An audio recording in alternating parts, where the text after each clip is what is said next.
Hey Lumineers! Today we're looking at theme decks. If you've been following me on Instagram, you will know that I post theme decks every now and then. So if you enjoy casual decks, please have a look over there. In this video, I will walk you through theme decks inspired by some of your favorite Disney movies. Lilo Stitch, Fantasia, Big Hero 6, Wreck-It Ralph, Beauty and the Beast, 101 Dalmatians, Encanto, Aladdin, Frozen, and Mulan. All of these decks are built using the 80-20 rule. 80% of the cards are on theme and 20% are support cards that help the deck perform better. That way they are fun but also interesting to people who are used to more competitive play. For each deck, I will share in about 2 minutes what it does and which cards you need to win. We're kicking things off with Lilo and Stitch. This deck is built around playing aliens and unlocking effects whenever Lilo or Stitch are on the board. Our opening sets us up for success later. Encanto lets you discard a card, which is actually perfect for our 2-cost Lilo. We want her in the discard because she can return later in the game. Our other 1-drops are Lilo and Stitch, which we need for setting up our Rockstar shifts. Shifted Lilo lets you play a 2-cost or less character from your discard for free when she quests. And Shifted Stitch lets you draw a card when you exert a 2-cost character you've just played. Both great abilities to have on the board, plus they lure for 2 or more. And since we run multiple Lilo and Stitch characters, there are plenty of options for shifting mid-game. Speaking about Stitch, he's also an alien, which brings me to the other synergy of this deck.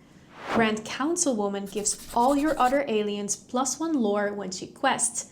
Weekly lets you draw a card when you play him and have another alien in play. And Lilo, Best Explorer Ever, gives a chosen alien +2 challenger and lets them challenge ready characters. With so many aliens, these effects are active almost every turn. To help close out the game, we have 5-cost Encanto questing for 4 lore, Pudge, who can be played for free thanks to Lilo, and Nani to help find more characters. Overall, this is a very character-heavy alien deck with synergy and card draw. We're moving on to Magic Brooms. This deck is all about filling the board with brooms and turning that into value for Mickey Mouse and Gen Sid. Our goal is simple: get brooms down on the board, and the best part, they're not just bodies. Every single one does something useful. One of the best ones are the 1-cost broom that can banish itself to draw a card whenever you play another character. Then you've got Swift Cleaner with Rush, who can reshuffle all your discarded brooms back into your deck. Dancing Duster can exert an opposing character if you got a sorcerer in play, which is great for removing characters that don't want to exert. Brigade Commander has Resist +1, and he gets stronger for every other broom on the board. So the wider you go, the scarier it becomes. We're also running a few characters that aren't magic brooms, but have amazing synergy with them. Gen Sid is one of those key pieces. When you play him, if you already have a magic broom in play, you draw a card, and while you have 2 or more brooms out, he gets +2 lore, which is insane for a 2-cost character. Then we have the 4-cost Mickey, who reduces the cost of your brooms by 1. That means you can flood the board even faster. And whenever one of your brooms is banished in a challenge, you can return it to your hand. So you're constantly recycling and rebuilding. And then there's the Destroyer. The 5-cost Mickey with Shift 3 deals damage equal to the number of brooms you control when you play him. So you build your board first, then drop Mickey and remove a major threat in one swing. The last piece is the Sorcerer's Tower. Your brooms can move there for free, and while they're there, they gain +1 lore. So now your whiteboard isn't just strong, it's questing for more lore every turn. We're moving on to Big Hero 6, and this deck is all about one thing: shifting for value. Every time we shift a character, we don't just want a bigger body, we want something extra. More cards, more disruption. If this deck gets going, every Floodborn play will feel like a mini combo turn. We will start by setting up our inventors early, and then we begin upgrading them. We start with characters like Fred, who gains 2 lore whenever he's challenged. Then there's Yokai, one of the best early pieces, which makes all of our shift plays cost 1 less. That discount adds up fast. Next are shift setup pieces Hyro and Gogo Tamago. When you shift onto Hyro, you draw a card. Shifted Hyro also gives your Flopborn characters evasive and ward, which makes your board much harder to interact with. Shifted Gogo Tamago is evasive, and if you use Shifted Player, she can send a character straight into the inkwell. That's ramp or removal in one go. For even more Flopborn synergy, we have Honey Lemon. Whenever you shift a character, she can bounce a character back to the hand, which is great for removing threats from your opponent's board. And then there's Baymax. One version heals your board and turns that healing into lore. Another digs for more Flopborn characters. But the best of all of them is the 6-cost Baymax. If you shift him in, he removes all damage from himself. But his ability is Universal Shift. He can shift onto any character. The real late game payoff becomes when we shift threat. He helps you find more Flopborn characters, creating a loop that keeps your engine going. Overall, this deck doesn't just play characters, it upgrades them. The more you shift, the more powerful everything becomes. And if your opponent can't stop the engine early, it quickly spirals into an overwhelming board that's just drawing cards, ramping ink, bouncing threats, and questing safely for big lore. Okay, our next deck is a Razor location deck. This one is all about speed. Our goal is to get our Razors at a location, trigger their effects, and start gaining lore way faster than our opponent can keep up with. For this to work, we need our Razors and locations on the board. We run 10 different Razors and they all come with their own unique abilities. Tafita and Gloyd make each opponent lose 1 lore when they enter, and Gloyd even lets us gain 1 lore as well. King Candy is one of the key pieces. When he's banished, he lets you return another Razor from your discard to your hand, so you're constantly recycling your characters. But the forecasting Candy is even better. Whenever one of your other Razors is banished, each opponent has to banish one of their characters. That turns your losses into losses for them as well. Then there's Wreck-It Ralph. The 3-cost version gives a Razor plus 4 strength for the turn, which helps you remove threats from the board. But the real payoff is Shifted Ralph. When you play him and whenever he quests, he brings back a Razor from your discard and gives you lore at the same time. But locations are where this deck really shines. Sugar Rush Speedway starting line lets you move characters around for free by dealing 1 damage to them. That sets up the big play, moving them to Sugar Rush Speedway finish line. When a character moves there, you can banish that location to gain 3 lore and draw 3 cards, which is huge to keep your momentum going. To keep this consistent, we run cards that search for location and even replay them from the discard. Plus, some of our characters get even better when locations are in play. Fix-It Felix draws you a card, Penelope draws a card and gains you 1 lore when she's at a location, and Shifted Tafita gains you 2 lore whenever she moves to 1. Overall, this deck is all about playing locations and moving your characters. Your Razors don't just quest, they move, trigger effects, and keep coming back for more. And now it's time for our Beauty and the Beast item deck. The goal is simple: play items, banish items, and profit from it. For your opening, you ideally want to kick things off with Popsicle to draw a card and then banish it to play your 3-cost Bell for free. From there, we ramp with cards like Sail the Asteroid Sea and Fishbone Quill so we can get to our bigger plays earlier. Along the way, we want to play items and characters that make sure we never run out of options. Our 1-cost character lets you banish an item whenever he quests to draw a card. Mrs. Potts can exert and banish an item to draw a card. And Maurice, Unconventional Inventor, banishes an item on play to draw a card. And if that item is Maurice's Machine, you even get to banish an opposing character with 2 strength or less. And Maurice's Machine is perfect here, because when it's banished, it lets you return an item with cost 2 or less from your discard to your hand, so you can immediately grab your Popsicle or Ink Runner and keep the card draw going. Speaking of Marie's Workshop is one of your key cards. Whenever you play another item, you may pay 1 to draw a card. This card makes sure that your hand is never empty.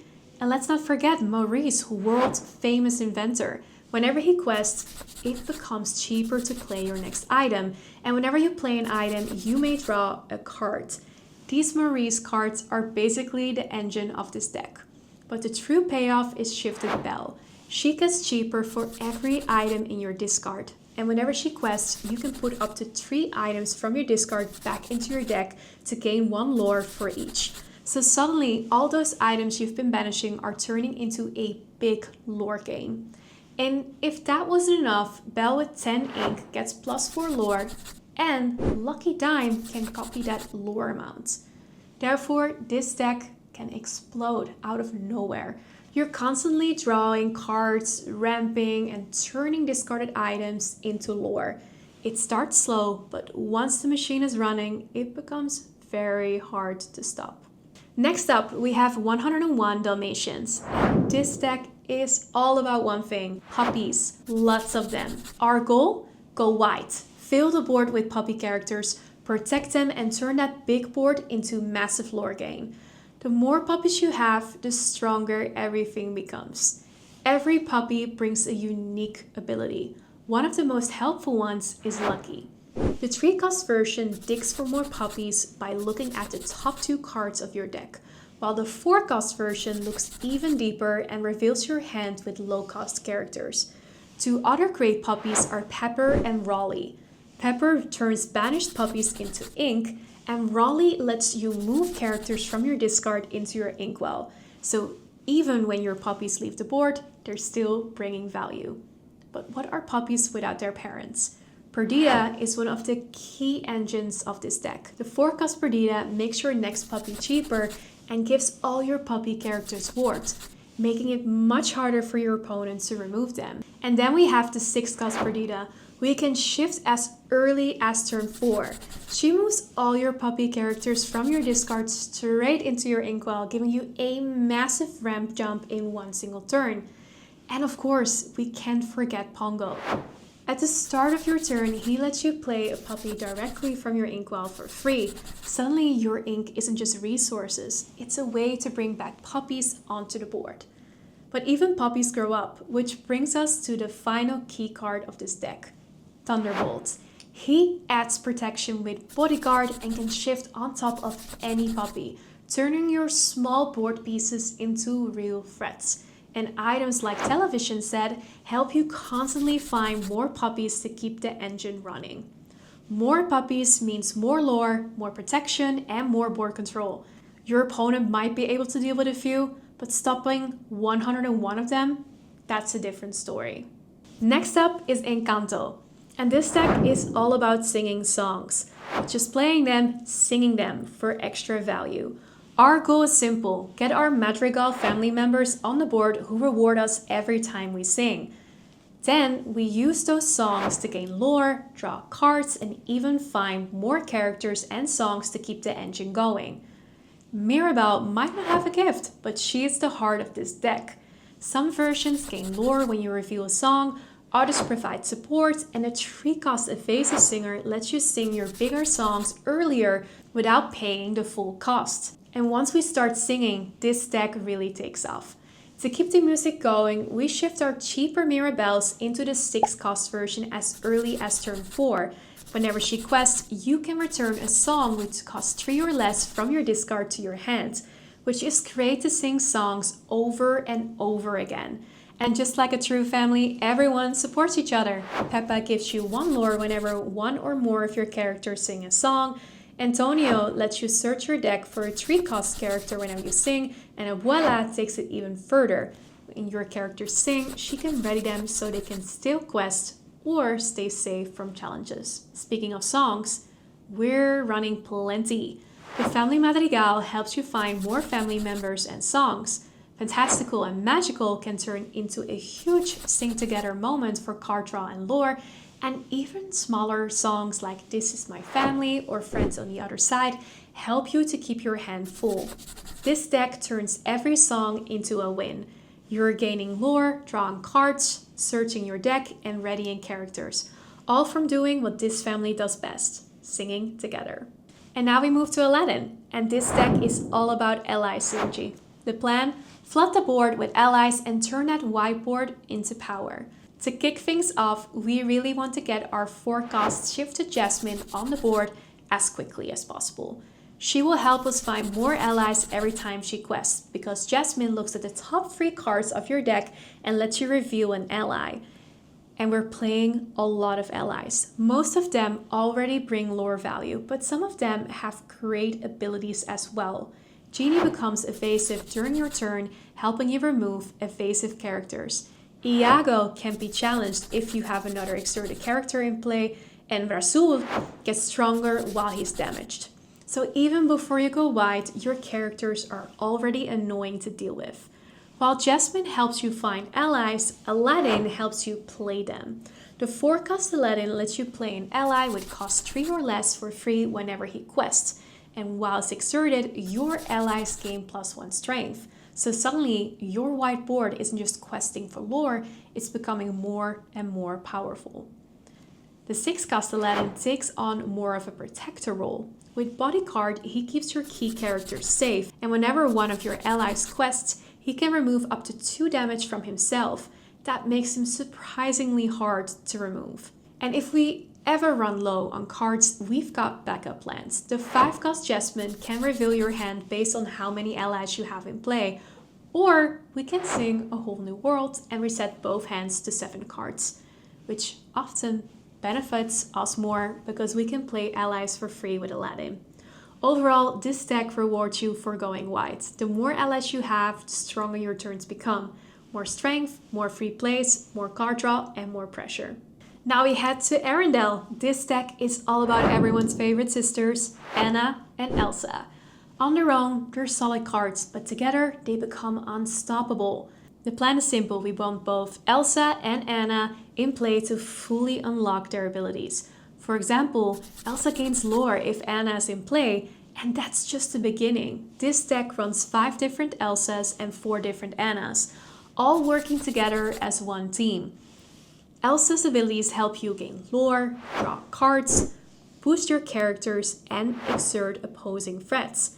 Anna, on the other hand, helps you ramp your inkwell, stops your opponent from readying, and Shifted Anna even gives you card draw when Elsa is in play. Shifted Elsa can exert characters, and if Anna is there too, a chosen character doesn't ready at the start of your opponent's turn. On their own, they're pretty strong as well. Explorer Elsa draws you a card when you play her. Storm Chaser Elsa gives a chosen character Challenger and Rush, and the 5-cost Elsa can exert threats immediately. And of course, it wouldn't be Frozen without our favorite sidekicks. Olaf, Bruni, Sven, and Marshmallow all help to win your game. Sven can rush in and remove key threats, while Marshmallow limits how many characters your opponent can ready, making it even harder for them to stop you. If characters alone aren't enough to control the board, we also have songs. Can't hold it back anymore, moves all damage to one character, and Into the Unknown can send an exerted character straight into the inkwell. This deck doesn't try to raise your opponent, instead you slow them down. You freeze their board, limit their options, and quest safely when they struggle to ready their characters. And our final deck, Mulan. This deck is about pure combat. We want our characters to take damage, we want to challenge, and we want to turn every single fight into lore. The deck is built around Mulan herself. We're running 7 different versions of her, and some of the strongest turns come from shifting. One of our early combos starts with the 1-cost Mulan who enters play with 2 damage. Follow that up with Fa Zhao on turn 2, and suddenly you can play Mulan ready for battle for just 2 ink. That's a great discount. Mulan charging ahead is great at removing threats, even ones that aren't exerted or are evasive. While Mulan, Imperial Soldier, works great together with Mushu. When she banishes a character in a challenge, your other characters gain +1 lore for the turn. Mushu adds more value by giving your challenging characters resist +2 and rewarding you with 2 lore whenever you banish an opposing character in a challenge. That means every successful fight gives you double value, board control and lore. Plus, the added resist keeps your key characters alive longer. Want even more value for combat? Sing marching off the battle and draw 2 cards. But our real power moves come from our shifted Mulans. One gains +3 strength when shifted and can deal the same amount of damage to up to 2 characters during a challenge, while Mulan Imperial General gives your other characters the ability to challenge ready characters, making it almost impossible for your opponent to hide. And of course, Mulan doesn't fight alone. We run 3 different versions of Li Shang. One can challenge ready characters and get stronger when damaged. Another has Challenger +2, and when shifted, he becomes a 9 strength powerhouse that can dominate the battlefield. This deck doesn't win with tricks. It wins head-on by challenging ready characters, by removing threats, and by turning every successful fight into lore. And that's it! If you enjoyed these deck guides, make sure to hit the like button and subscribe for more Lorcana content. Let me know in the comments what you think of this new format and if you would like to see more videos where I break down decks in under 2 minutes. Thank you so much for watching. Until next time, bye!